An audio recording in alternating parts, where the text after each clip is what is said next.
Hey Style Team, today I'm going to teach you how you can use movement in your classroom to keep your students engaged. Stay tuned.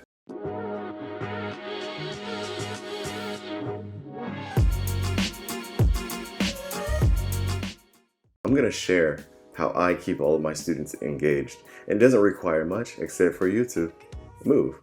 Okay, so let's jump right into it. Humans' eyes have evolved to track 4 things: movement, bright colors, large objects, and flashing. If all you do is sit in a chair in front of the students, you're not moving. There's really nothing flashy going on with you. Even if you move your hands around, you're limited to that little box in front of the chair. Generally speaking, we're not the biggest thing in the room. And so what you've done is you've already removed all of the things that are going to make a student pay attention to you. My first piece of advice, if you want your class to be immediately more dynamic, is to pick up your chair, move it off to the side, and forget it's even there. And now what you've done, if you've created a stage. If you've done any public speaking, you know the stage, that's your workspace. My personal brand, there's no sitting. You will rarely, if ever, see me sitting. And there's a reason for that. My brand is all about being dynamic, it's all about being enthusiastic and being energetic and confident. And I feel like sitting prevents me from sending that message to my students. So when I walk in the classroom, the first thing I do, I take the chair and I move it. And that leaves me with this big open space in front of me. It allows me to easily access both sides of the classroom. If the class has a split down the middle, I can walk straight down the middle. I have no chair blocking me. Now, second thing you need to do is to learn how to work that stage that you've created in front of the students. In my school, it's a conversation academy, and so all of our tables are usually long rectangular shaped tables. Now here's where movement gets really, really important. Just because you shift to the left and you shift to the right does not mean that your movement is dynamic. It's not very different from sitting, except that you've added a little bit of this. But you still have a student in the back of the classroom who can't see you and you can't see them. Okay, so if we look at this diagram, we can see that I'm in the front of the classroom. I have the whiteboard behind me.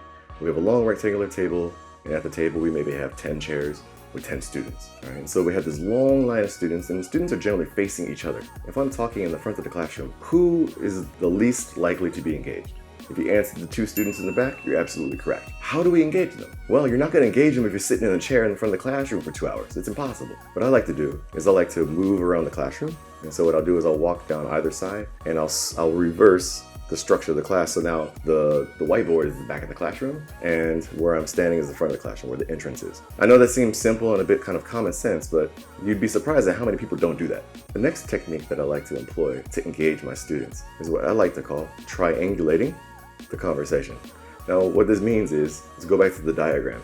If I'm in the front of the classroom and I have student A speaking. Student A is speaking, and he's speaking directly to me. But what's wrong with this picture? If student A is talking to me, the teacher, who is not being engaged? Well, hopefully you said all of these other students here, because that's the problem. Those students can't see the student talking to them. And so if they're not being talked to, they disengage. Done. You've lost their attention. Whatever that student's saying is not important because they're not looking at the person that they're speaking to other than you. And so what I really want you to try to do is I want you to try to shift the gaze of the students that are speaking so that their field of vision encompasses the greatest number of students. So look at this diagram again. You're in the front of the classroom, and student A is answering a question or giving a story or whatever the situation is, and they're talking directly to you. You notice that they're looking at you. What I want you to do is I want you to move from the front of the classroom, and I want you to position yourself so that their field of vision includes the greatest number of students. Okay, so if you see here, you can see how their vision kind of triangulates out. Their scope of vision includes all of the other students with the exception of a few at the end of the table. And that's okay. You're not gonna be able to get everybody. But what you've done is by simply shifting your position in the classroom, you have forced the other students to engage with that student who's speaking. Whether they want to hear what they're saying or not, it doesn't matter. They have to. Why? Because they're looking at them. I call this triangulating your position in the classroom. And it works for every student. If you have a student at the back of the classroom, then standing in the front of the classroom is probably the best position. Why? Because they're looking at all of the other students. What if they're sitting in the middle of the table? Well, this is kind of tricky depending on the shape of your classroom. Some of our classrooms tend to be a bit more narrow than others, which doesn't allow a lot of space behind the students on either side. So what I like to do is I like to continually but slowly walk around the table in a semicircle. And what it does is it forces the student that's speaking to sweep their gaze across the students in front of them. And then you can bring it back and you can make them sweep it around.